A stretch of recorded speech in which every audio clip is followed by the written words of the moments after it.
Hi YouTube, it's Shaneli here.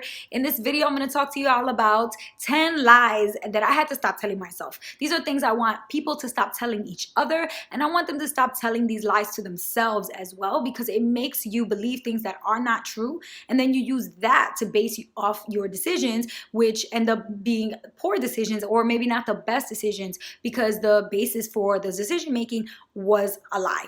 So it's really important that you figure out what those are so that you can start to reverse them in your mind. But before I jump into exactly what those lies are, I want to remind everybody to check out the description box below where my Patreon page is linked, and also follow me on Facebook and Instagram. I post videos here once a week, so come back, and if you're enjoying what you're watching, just hit the subscribe button and show me some love on YouTube. Follow my journey. I try to, share what I'm working on, share things that are going on in my life, and anything that I'm learning along the way. I put it right here so you can watch. The first thing I want to talk about is the stock market, because I know that a lot of people in my family, my friends, my life around me, my coworkers, people that live in my neighborhood, that I commute with, just all kinds of people around me have always said and continue to say even now that the stock market is too complicated, it's too risky, or that the person is too inexperienced or uninformed to make investments. These are all things that we tell ourselves so that we can stay away from the stock market, probably just because of fear. I stayed away from the stock market for a pretty long time. Even when I was kind of curious, I thought, oh, no, it's too much. I'll always have time to invest later. I can learn about the stock market when I'm 30, when I'm 40. I don't have to worry about that right now. I'm in my teens or I'm in my 20s, and I'm just trying to live my life and enjoy. I don't want to be learning about stuff that is, complicated. These are all lies. The stock market does not have to be complicated. Yes, it can be complicated, but it doesn't have to be. And that's the big distinction. There's a very simple way to invest and to just put it there and forget that you put it there and make good money over time. Definitely, you're going to make more money than you would if you put your money in a savings account at the bank for the same amount of time. So the stock market is definitely always a better option. And if you're afraid or you're worried, or the fear of the complications or the information or the terminology is getting in the way, just reach out to somebody who has been successful with it and have a normal conversation with them. Just ask them to talk to you like if you were just hanging out, or walking on the street and having normal conversation, and see if you can get the basics down. I post a lot of stuff about the stock market on this channel. If you want to get started and you're afraid, just put down your biggest fears and then you can start to tackle them. I can avoid money problems if I just make a lot of money and then I don't have to worry about it. That is a lie. Just because you make a lot of money doesn't mean that you're not going to have money problems. More money, more problems. You have to learn how to manage money. And just because you bring in more money doesn't mean that it's going to solve the problem of you not knowing how to manage your money. Actually, it's counterintuitive. If you don't really know how to deal with money, why would you make more of it? You first should really learn how to control it, how to work with it, how to make the best decisions with it, and how to make it work for you so that when you have more of it, you can make better decisions and you can be even more effective and more successful with the money that you're bringing in. A lot of people tend to think that, they could just get a job that makes a lot of money and that they'll, avoid money problems. But that's just not true, because let's say you hate your job. Most of the jobs that bring a lot of money out of college tend to be jobs that require you to work a lot of hours, or tend to be jobs that, aren't necessarily very, happy to be at, right? You might have very strict boss or very strict schedule. Maybe the people that you work with don't make you very happy, or the type of work that you do doesn't make you happy. And you want to be in a situation, in a position where you don't have to stay at a job that you hate just because you're making a lot of money. So in order to do that, you have to focus more on your savings rate and not on your income. A lot of people that build wealth over time in a quick amount of time is because they're really increasing the amount that they're saving. The percentage of their income that is actually getting saved is higher than the average American. Most people don't actually save that much at all. So, if you're saving, anywhere close to 15%, 20% or more of your income, you're already ahead of the game. But the more you save, the better for you. The more you're prepared to kind of handle anything. You can leave your job if you have to and take time to figure out what you really want to do, or find a better job that makes you really happy. And honestly, the faster you can stack up money, then yes, the faster you can retire and actually do what you want to do. But that doesn't necessarily mean that, you're going to be happy doing a job that pays you the most money. So you want to really think about the balance, and you have to strike the right balance. I haven't necessarily been ever hunting for a job that's going to pay me, you know, 6 figures or more, because I know what I really enjoy. I know what I like to do. So for me, it makes more sense to live very simply and to save a lot of the money that I'm earning. And that way, if I could learn to live under the amount of money that I bring in, which is called living within your means, then I will be able to retire at the same amount in the same amount of time as somebody who makes way more money than me. Because it's not about how much money you earn, it's about how much of that money you save. In order to build good credit, I have to carry debt. A lot of people seem to think this, and that's just not true. You can have a little bit of debt. You can borrow money. I mean, you do need to borrow money in order to build credit and to establish credit, but you don't have to carry that debt. You can pay it off.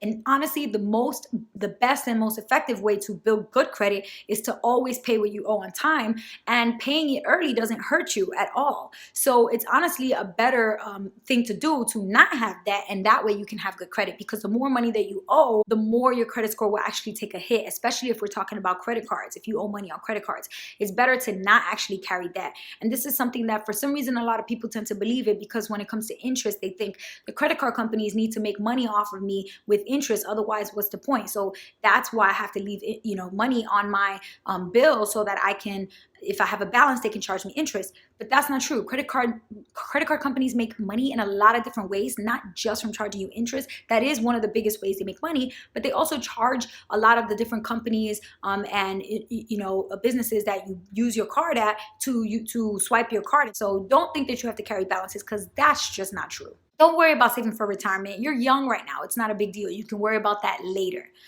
That is such a big lie, because the earlier you start, the better off you're going to be. And the later, the more you keep putting it off and the later you start, the harder it is and the more money you have to put aside in order to be able to retire at the same time. So it's actually, you know, counterintuitive to think that you don't have to worry about retirement until you're ready to retire, because at that point it's actually too late to start worrying about it. You need to prepare way ahead of time so that you actually have the money so that you can retire when the time comes. You know, a lot of people think they could depend on Social Security and benefits from the government. That's A, not guaranteed, and B, not going to be enough to actually allow you to live comfortably. So you don't want to end up in a situation where, you know, you're much older, life is a little bit harder, you know, you have a lot of medical bills, you have increasing medical bills, you have things going on in your life that might cause you to require money, and instead of having it saved up, you're kind of depending on a check from the government or a little bit of savings that you put aside just a few years before retiring. It's just not the smartest way to go. So it's better to start really, really young so that you don't have to actually feel the pinch. You're just putting a little bit away, a little bit away, a little bit away, and over a long time, it makes a big impact because of the benefit of interest that you're earning over time. If you're interested to learn more about this, definitely go check out my retirement video that I posted not too long ago. It definitely talks a lot about how retirement is very important to start planning when you're actually really young, in your 20s preferably, but definitely if you haven't started by the time you're in your 30s, start right away. I can dip into my savings account and use it now while I'm young because I can afford to just pay it back later. It's so tempting to dip into the money that you've saved, especially if you're still young and you saved a little bit of money and you know you really want to use it and you feel like you work really hard to save it, so you want to spend it. But you just have to remember that at the end of the day, you put that money there for a reason, and that's to help out yourself in the future. So if you take it out, you're basically stealing from your future self. So you're either going to hurt yourself now or you're going to hurt yourself later. Either way, you're going to be hurting. So you might as well just be putting the money away for the reason that you intended, and put separate money aside for something else that you might have as a goal. So if you want to take a big trip, or if you want to buy a big ticket item, just start saving for that. And then, you know, by the time that you've reached the full amount that you want to spend, you will have worked towards saving for it, and you didn't have to actually take away from the savings that you put aside for something else. This one is particularly true for people as they start to get older, into your late 20s, into your 30s especially. I'm starting to hear a lot of like my friends or people that, you know, I'm following on Facebook and Instagram. I'm starting to see a lot of people making these moves to, you know, buy a house, to get married, to have a baby. And that's fine. If you are at that place in your life where you feel that that's where you are and you're prepared for that step, then definitely do that. But I noticed that a lot of people make that decision because they think it's the grown-up thing to do. It's the grown-up thing to do is not the right thing to say to yourself. That's a lie. It is not just a grown-up thing to do. It's either the right thing to do at this time for you or the wrong thing to do. It doesn't have to be, you know, a grown up versus not grown up yet, or mature versus immature thing. That's not what it's about. It's about math. It's about numbers. Are you at a place where you can afford a house? Are you at the place where you can afford a baby? Are you at the place where you can afford to get married? A wedding is very expensive, but a lot of people put their wants before their needs, and they see also the pressure of their friends and their cousins and people around them, their age, starting to move and take these next steps. Honestly, for me, it is more of a priority that I'm actually ready to take the step, rather than to just rush myself and say, well, I'm grown, I'm this age, I guess it's about time for me to do these things. You know, don't put time pressure on yourself. Don't compare yourself to other people. Sit down and think about your situation, especially considering your financial situation. And if the answer is I'm not ready for the step, then that's the answer. Start working to build towards being prepared for that step, and then you'll take it when you're ready. You'll save the most money by buying the cheapest option. And I learned the hard way that this is a lie. Buying cheap things in the long term actually costs you more. You're gonna have to replace it more often. You're not gonna get the good use out of it that you thought you would get. And so it's more important for you to invest in quality things, especially things that are gonna be like used every single day. You know, food and a computer, you know, these are things I put way more money towards those things than I used to, because I realized that these are things that really matter to me, and I want them to be high quality. The things that really don't matter, of course, you know, it's not a big deal. But when most people think everything should be shopped, you know, for bargain deals, everything that I buy, I need to buy cheap so I can save the most money. That's really not true, because if you have to replace your winter boots every year because you bought a cheap pair, then you're going to end up combining the cost of all those cheap pairs of boots you bought every year for 5 years and spending way more than if you would have just bought one very high quality pair of boots that lasts you 5 to 10 years. So I've learned the hard way about this specific one, and I definitely recommend you make a list of the priority items that you do want to buy high quality, and everything else that really doesn't matter to you and that really shouldn't matter to you because you have your priorities set, then those things you can definitely buy cheap. Everything will work itself out eventually. Now, I hear this one a lot, especially when people are giving, older people are giving younger people advice. They always tend to say this, oh, don't worry about it. Everything's going to work itself out. Don't stress yourself out about money. Okay, it's kind of like, it sounds like good advice, but really it's not. I definitely don't condone people being stressed about money, but at the same time, just saying, oh, okay, I'm gonna put my hands up and not worry about it, everything's gonna work itself out, is really bad advice. It's good to be optimistic, but it's not good to be too optimistic to the point where it prevents you from being actionable. You actually do need to take action. You need to make a plan. You need to think about things that are going to come up in the next stage of your life before they actually happen, so that you'll be prepared to tackle them. I was not doing that when I was younger, and that's why I wish that people never told me that advice. I deserve this.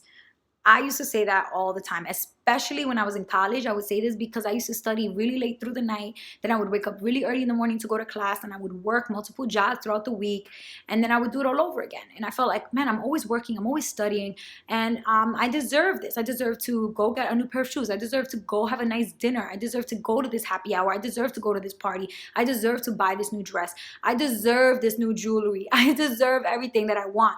And at the end of the day, yes, you deserve to be happy, and you deserve a break when you work hard, but that doesn't mean that you just get to use that excuse of I deserve it to get anything and everything and be crazy and out of budget. So for me, I really had to start thinking recently about, okay, what is it that I'm actually thinking that I deserve? I deserve a break.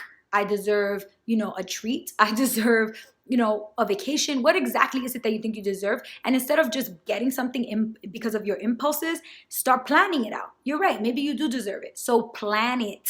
Start saving money little by little over time for that goal, so that you can actually take the time that you need, and you don't actually have to do it with out of your impulses. You don't have to do it without really planning and without really thinking it, because then that's when you get into trouble, because you're making decisions like on the fly without thinking them through properly, and then that's when you tend to regret your decisions more later on when you think back on them. Buying is better than renting. Again, this one is probably for the older people, 30s, 40s, 50s. A lot of people tend to think that it's better to buy a house than it is to rent somewhere to live. And this really actually depends. That may be true, but it's not always true. So it's not technically a lie, but it is misleading to think that it is always going to be better to purchase a home than it is going to be to rent somewhere to live. And that's just not the case. I recently read this article that I'm going to put down below, and a really great website. And I check out the blog post and and the podcast on the website a lot. So definitely click the link below if you're interested to learn more about this idea. But that's where it kind of sparked my curiosity around this.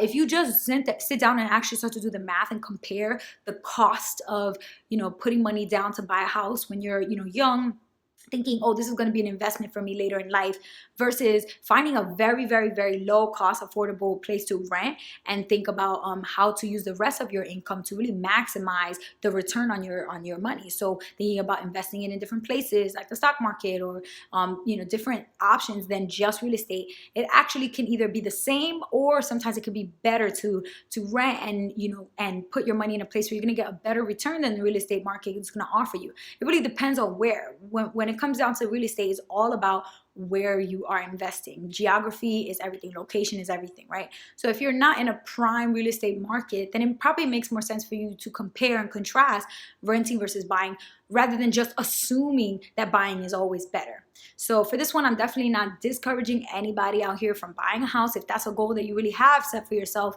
All I'm saying is sit down and actually crunch some numbers and do the math, and make sure that this is a decision that not only is something that you really, really want, but is actually something that makes the most sense for you financially. That is all I have. Those are my 10 things. Some of these I learned really early on. Some of them I learned more recently, but I know that they're all very, very important to my current mindset that I've been able to maintain and establish. So I think it's really important for people to find out what these are. And again, this will really help you. Once you know what they are, you'll be able to start working to reverse them and to counter these thoughts in your head. And when you hear other people saying them, you can check them and be like, meh, technically that's not always true, or technically that depends. That way people are more informed about, what these decisions are that they're making and what basis they have to make these decisions. If you really like this video, give it a thumbs up. Subscribe to the channel if you haven't already. You can email me at MissBeHelpful@gmail.com. That's all I have for y'all. Till next time, peace.